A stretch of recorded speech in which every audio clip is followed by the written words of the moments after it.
yung part 7 na love story namin ng kapitbahay ko na crush ko. At yun mga unggoy, lumabas kami para mapapansin sana sa crush ko. Kaso, nandito na din pala yung pinsan niya na crush din ng kambal ko.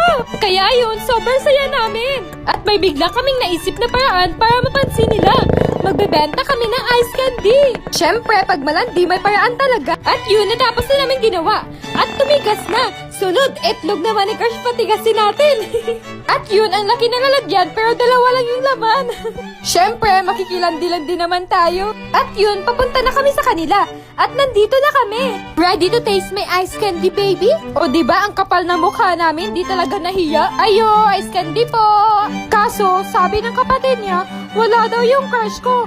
Kaya yung pinsan lang daw ng crush ko yung nandun. Kaya ayun, siya na lang yung nakilandi. Tapos ako neto nasa gilid nagbe-video sa kanila. Sana, oh. Yun, kinilig ang unggoy. Ang